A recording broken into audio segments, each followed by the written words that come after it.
little bit of a recap on our notes.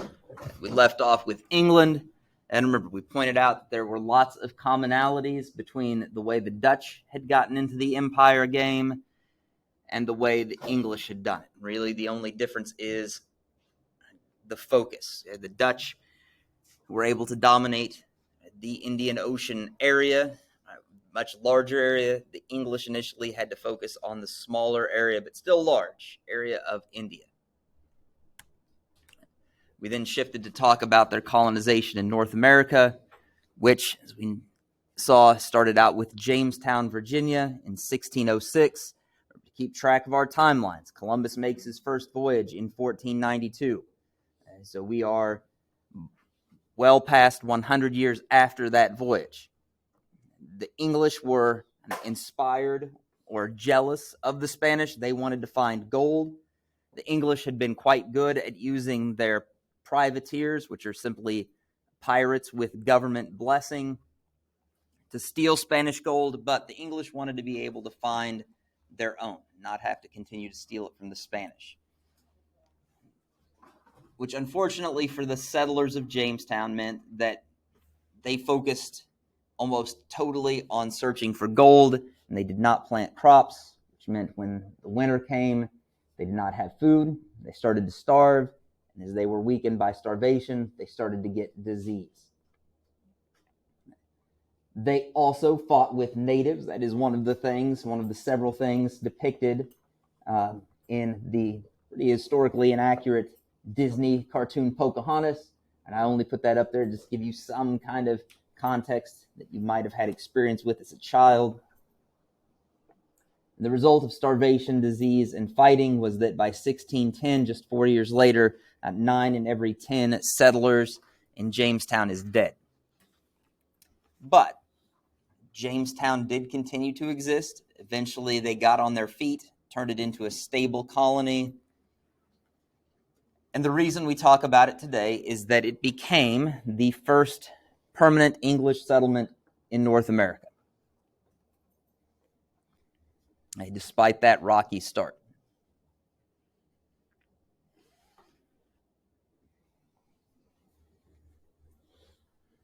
And you can still go see it. They kind of have a living history and a village set up there. And in Virginia, the English would eventually find their gold, which was not gold, but tobacco.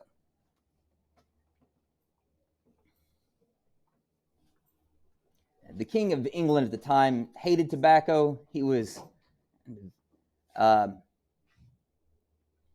accidentally quite a visionary about tobacco. He thought the smoke smelled bad and that it was probably bad for your health. But there was a lot of money to be made in it. And so tobacco would become an important cash crop for the English.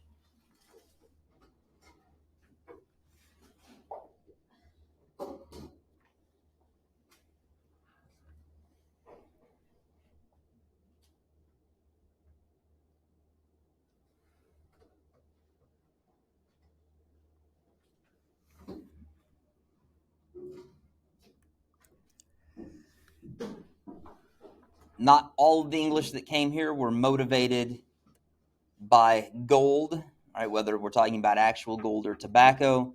And others were motivated by religion. We'll talk about two groups that came over in 1620. The first were the Pilgrims. Then later come the Puritans in the 1630s. Both of these groups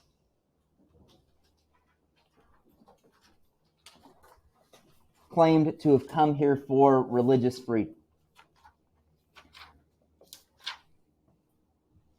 If you remember back to our Thanksgiving lesson, you know that this is some of their explanation for why they came here is a little shaky.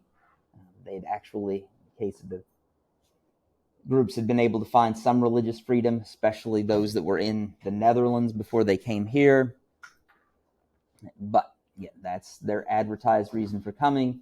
And they showed up in Massachusetts. It wasn't called Massachusetts at the time. That is what it becomes. And we talk about the Pilgrims because whatever their reasons for coming here, they do get credit for creating the first European system of self-government in the Americas. And that was known as the Mayflower Compact. Because what had happened is they got lost at sea. The Pilgrims they didn't get lost at sea. They landed in the wrong spot. That's what we should say. I don't want you to think that they were like tossed about on the oceans for months. They just landed in the wrong place. And they realized they landed in the wrong place, and this place they had landed didn't have any kind of charter. Their charter or permission from the king to set up a colony didn't cover this area, so they just decided they'd make their own charter, and they'd call it the Mayflower Compact, and they would all agree to make decisions together and live by those decisions. Yeah, Joels. Yep.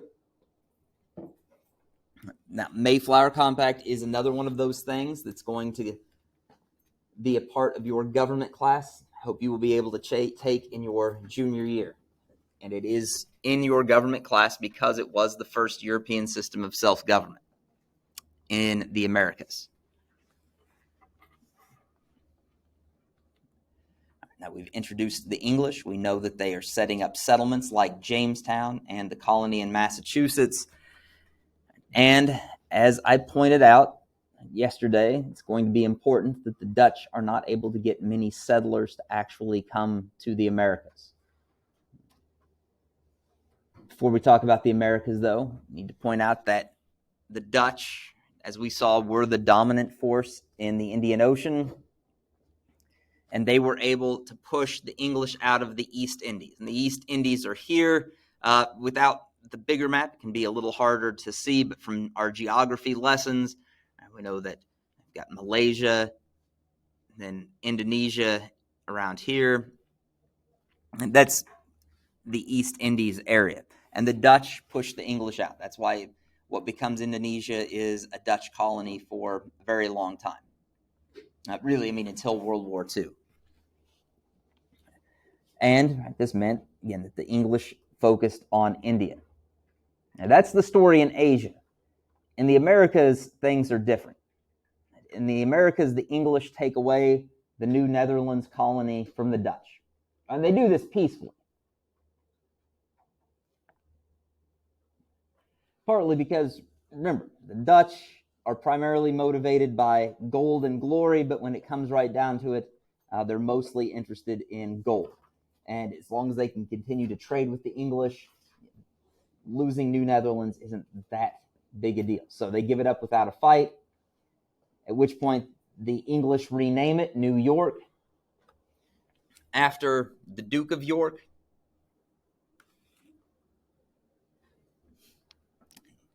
And in case you weren't sure, that is a man. They just dressed different back then.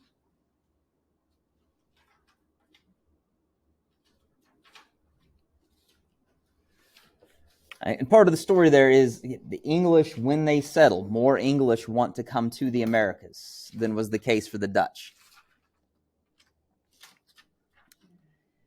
We continue our whirlwind tour of empires with France. And the French story is also kind of its own thing, whereas the Dutch and English had a lot of similarities, and the French are different. They were not able to get much of a foothold in India.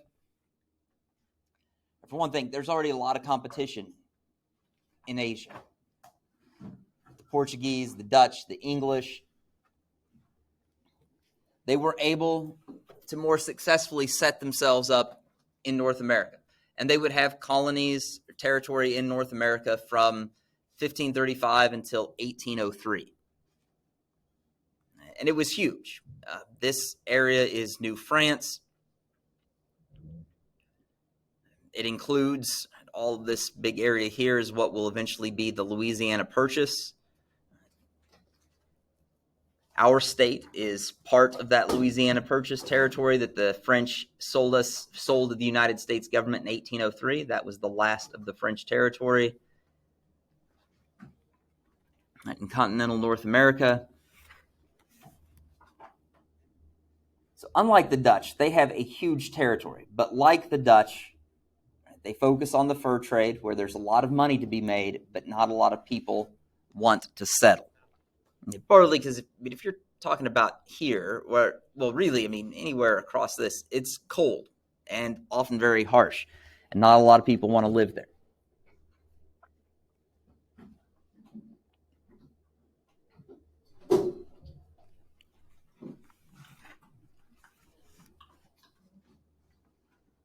So just as we had the Dutch versus the French, we need to talk about the British versus the French. And I'm changing the lingo here. We have been talking about England, now it's the Brits. The reason for this is something happens in 1707. England becomes the United Kingdom of Great Britain when Scotland and England merge into one country.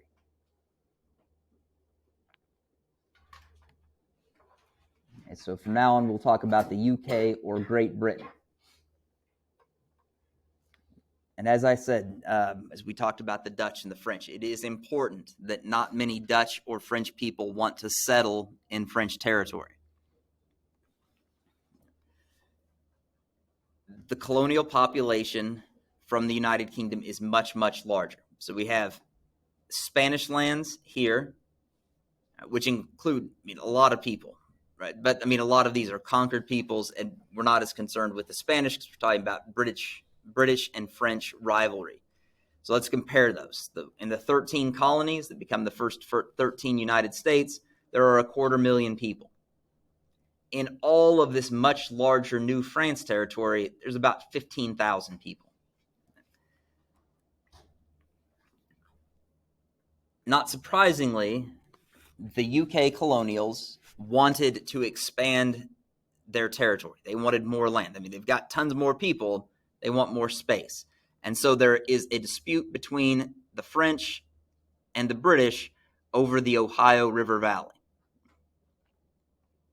This being the Ohio River, starts in Pennsylvania, comes down here, and joins up with the Mississippi River along the border of our state.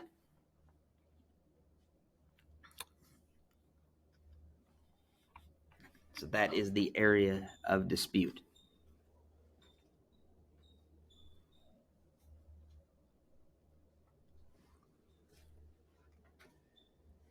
The result of this rivalry, to make a long story a bit shorter, we have war between the British and the French. It's called the French and Indian War. Lasts for a long time. It's caught up in a war that's also going on in Europe that's sometimes referred to as, some people call it the First World War, partly because the war in Europe also had this connection to a war in North America. The name is a little deceptive. It makes it sound like the French are fighting the natives, but they're not. What's happening is the French have native allies, the Brits have native allies, and they're all fighting against each other. As a result of the war, the British and their native allies win, and the United Kingdom gets all of the French land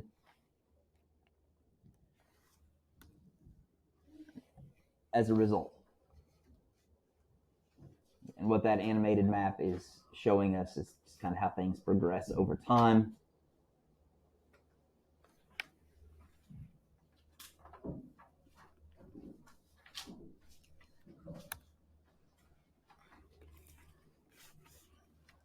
Wait for that animated map to run through its thing so we can kind of look at the shift.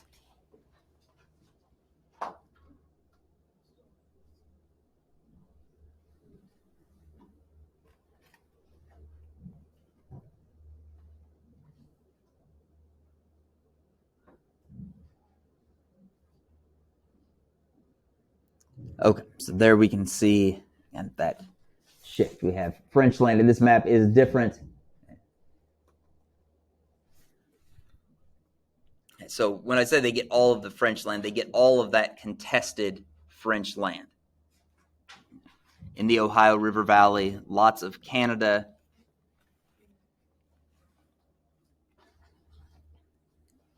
And the final part of our notes here is not going to talk about a specific empire, but a part of the Americas where kind of almost all of the empires have a presence, right? Everybody claims something, and that area is called the West Indies.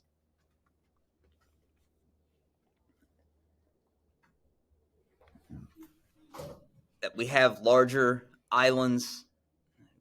Cuba, for example, very large. Hispaniola, which has Haiti and the Dominican Republic, also large. We also have a lot of smaller islands. And these smaller islands, as you can see in the animated map, they get kind of won and lost, traded back and forth over time by these different empires. And some of these empires are small. We even have the Danes get in on some of this. Right? Denmark shows up in our list.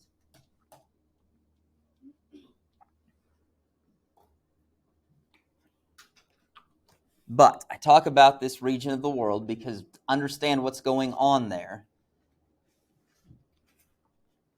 we need to understand the legacy of this colonization. So in the West Indies, right, the pattern of colonization was to set up what are called plantation economies.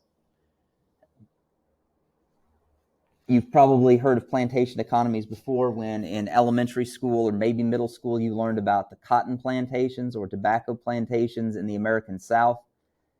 So same kind of thing. It's an economy where there are just a few cash crops grown. Here, a lot of it focuses on sugar. Sometimes like indigo was part of it. But they grow these crops to sell. They don't actually grow their own food, which means their economies are very vulnerable to swings in the price of the cash crops they sell. If the price of sugar goes up, great. They have money. They can buy enough food to feed themselves, buy enough or have enough money to invest in other things to try to make their lives better. But if the price of sugar falls, and sometimes it does, then they can find themselves in big problems. Either lots of debt, inability to buy food.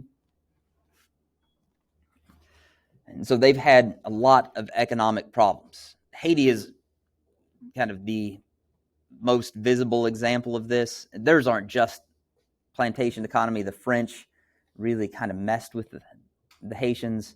It sounds like a good assignment for an extra credit opportunity, because that's a very long story. And the other thing to point out about the plantation economies at the time is they were reliant on slavery.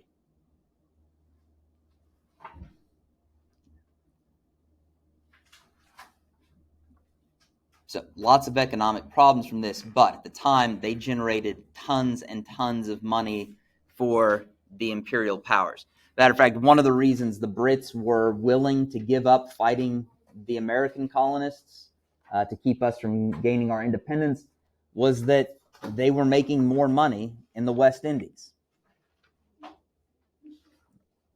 Okay. All right. And we're going to stop those notes there.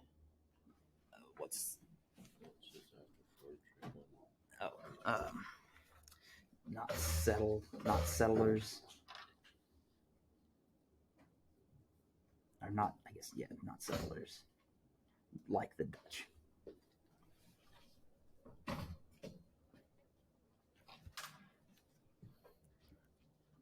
Now, what you guys are going to do next, and we don't have an exit slip today. This is going to be the last thing that we do. You need to find Columbian Exchange Winners and Losers Part 1.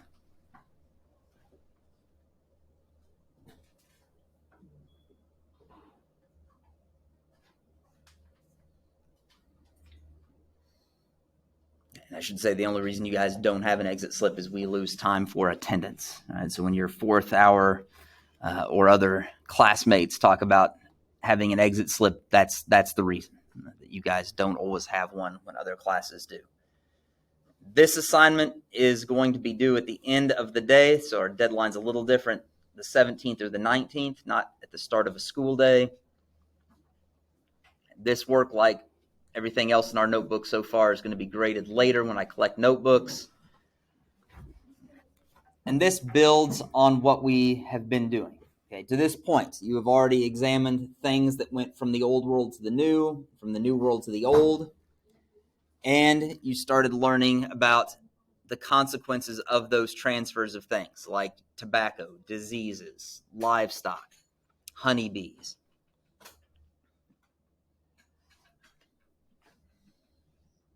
Even to this point, it should be pretty obvious that some of the things that were transferred brought benefits to their new home and some caused harm.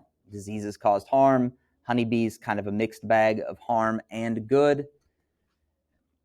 Your job is now to weigh up the benefits and harms of some of these transferred things. And our goal in doing this is to figure out who were the relative winners and losers in the Columbian Exchange. And this is all about who gets the better balance of benefits to harms. Both sides get good things, both sides get bad things. Based on this work, you're going to ultimately argue who got the better deal, who's the relative winner, the old world or the new world as a result of the Columbian Exchange.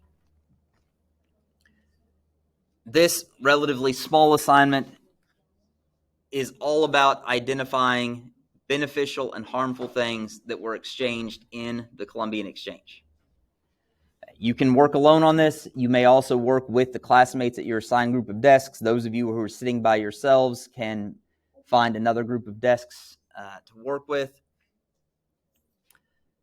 Be sure, before you start this assignment, that you have finished Columbian Exchange Part 2. That's the work on pages 12 to 14 in notebook number 3, because you're going to need that. And if you haven't done that, you can't really do this part yet. But let's assume for now that you can. You need to go to page 15 in notebook number 3.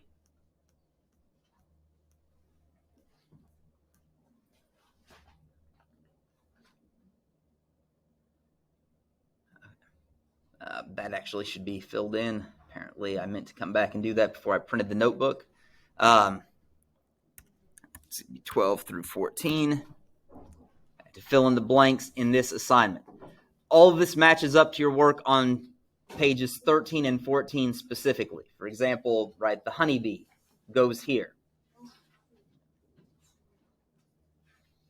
The vanilla bean goes at the bottom of page 16. All of the blanks, they're about the same things, and they go in the same order. That's why you need to have the work on pages 13 and 14 done first.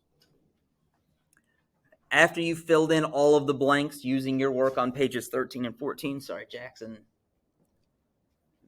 your job is to read the description of that thing and figure out whether it is mostly a benefit, mostly a harm, or whether it's neutral. Now, it might be neutral either because it just flat doesn't matter at all, or because there's a mix of risks or harms, and benefits that kind of cancel each other out.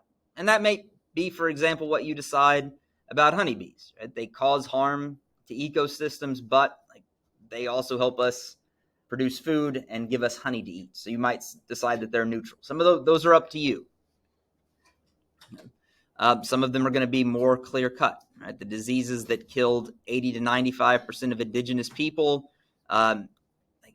you have to be pretty cold-hearted and have an agenda to not see that as a harm.